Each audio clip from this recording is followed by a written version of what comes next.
Hello guys and welcome back to my YouTube channel. आज हम लोग देखने वाले कि इंडिकेटर्स के साथ अगर आप लोग ट्रेड करते हो तो आपको क्या प्रॉब्लम्स होती है। ठीक है, एक सिंपल प्राइस एक्शन ट्रेडर में और प्राइस एक्शन प्लस इंडिकेटर अगर आप लगाते हो तो बहुत सारा कंफ्यूजन भी हो सकता है, किस टाइप से हो सकता है और इसको कैसे ओवरकम करना है, क्या चीज़ें आपको ट्रेडिंग में देखनी है, सब कुछ डिटेल में हम लोग देखेंगे। तो वीडियो को एंड तक देखना। चलिए स्टार्ट करते हैं। ओके गाइस, तो एक सिंपल प्राइस एक्शन ट्रेडर किस तरह से अपना आइडिया लगाता है या फिर किस तरह से अपने सिग्नल्स को जनरेट करता है। सिंपली कुछ बेसिक रूल्स होते हैं प्राइस एक्शन के। ठीक है, अगर हायर हाई मिल रहा है तो एक अप ट्रेंड की उसको एक आइडिया लग जाता है, या फिर अगर लोअर लो बन रहा है तो वो सेलिंग साइड की तरफ देखता है।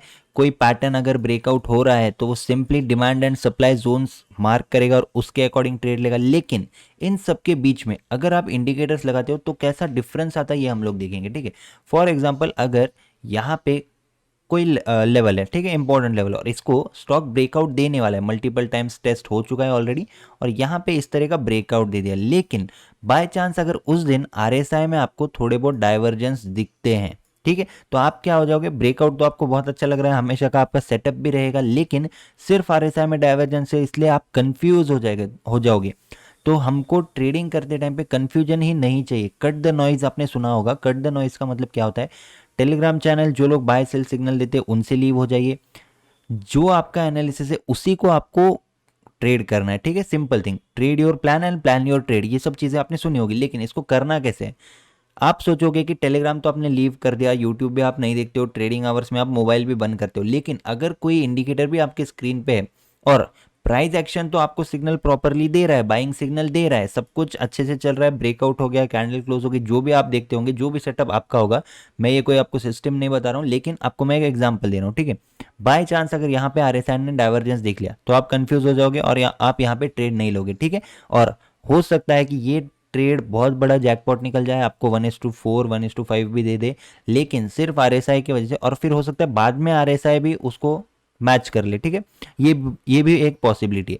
ठीक है, तो ये तो हो गया डाइवर्जेंस के लिए बाय चांस। और एक कोई अगर आप मूविंग एवरेज क्रॉस ओवर अगर आप देखते हो तो क्रॉस ओवर का तो मतलब मैं बिल्कुल भी सजेस्ट नहीं करूंगा। क्रॉस ओवर एक ऐसा इंडिकेटर है जो आपको कभी ट्रेड ही नहीं लेने देगा, और जब आपको वो सिग्नल देगा जब तक आपका टारगेट भी अचीव हो चुका होगा। ठीक है, अब थोड़ा सा हम लोग रिवर्स में चलते हैं। सेम सिचुएशन है, यहाँ पे ब्रेकआउट दे चुका है, लेकिन आप लोग वेट कर रहे हो कि क्रॉस ओवर होना चाहिए। ठीक है, फॉर एग्जाम्पल जो भी आपका 9 15 55, ये जो भी आपका क्रॉस ओवर है, तो आप देखते हो ये वाला ईएमए है 9 फॉर एग्जाम्पल, और 21 उसको नीचे से क्रॉस करना चाहिए, ऐसा कुछ अगर आप देखते हो। ठीक है, तो ये जब क्रॉस करेगा, जब तक ये कब क्रॉस करेगा, जब आपकी कैंडल बन भी जाएगी तब ये इस तरह से क्रॉस करेगा, और फिर यहाँ पे क्रॉस आने के बाद आपको ट्रेडिंग एंट्री मिलेगी। ठीक है, तो इसलिए मैं आपको बोल रहा हूँ कि जितना आपको नॉइस को कट करना है, आप लाइंस ड्रॉ कीजिए, 10 लाइंस ड्रॉ कीजिए, कोई कुछ नहीं बोलेगा। ठीक है, लेकिन 10 इंडिकेटर्स मत यूज कीजिए, क्योंकि उससे बहुत ज़्यादा इफेक्ट पड़ेगा आपकी ट्रेडिंग पे।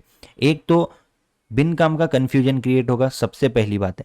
दूसरी चीज़, आपको खुद के ही प्लान को ट्रेड करने में इंडिकेटर जो है वो रुकावट लाएगा। ठीक है, तो बेसिक सी चीज़ है, इंडिकेटर्स को कट कीजिए, या फिर अगर इंडिकेटर्स करते हो तो प्राइस एक्शन मत कीजिए। तो यही एक डिफरेंस आता है यहाँ पे, जो लोग मिक्स करते हैं, एक तो प्योरली प्राइस एक्शन पर कीजिए, नहीं तो इंडिकेटर पर कीजिए।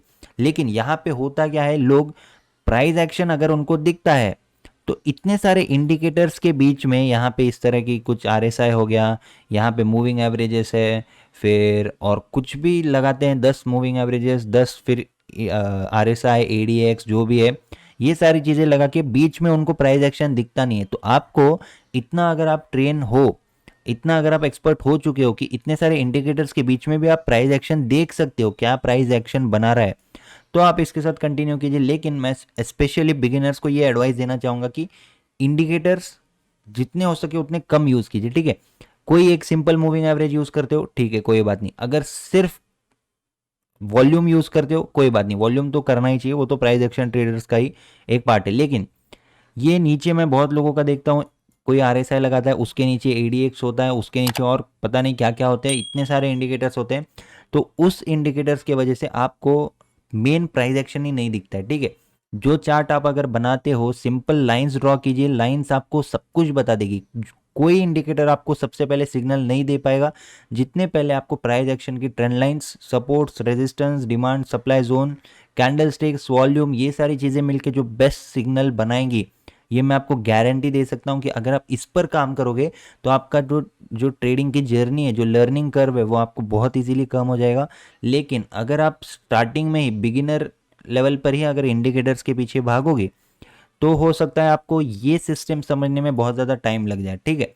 अगर आपको 2 साल लगने वाले होंगे तो हो सकता है आपको इंडिकेटर्स यूज़ करोगे तो 4 साल लग जाएंगे। लेकिन अगर आपको 2 साल लगने वाले हैं ऑलरेडी, और अगर आप 1 साल स्ट्रिक्टली कंटिन्यूसली प्राइस एक्शन को फॉलो करोगे विदाउट एनी इंडिकेटर्स, तो कन्फ्यूजन कम होगा और आपका माइंड जो है वो डाइवर्ट नहीं होगा, ठीक है। बहुत ज़्यादा डाइवर्ट हो जाता है जब भी आप इंडिकेटर यूज़ करते हो और प्राइस एक्शन भी यूज़ करते हो, क्योंकि कभी कभी आपको दिखेगा कि ट्रेंड लाइन पे सपोर्ट तो ले रहा है बैंक निफ्टी, लेकिन यहाँ पे इंडिकेटर में कुछ और बता रहा है, मूविंग एवरेज के नीचे चल रहा है।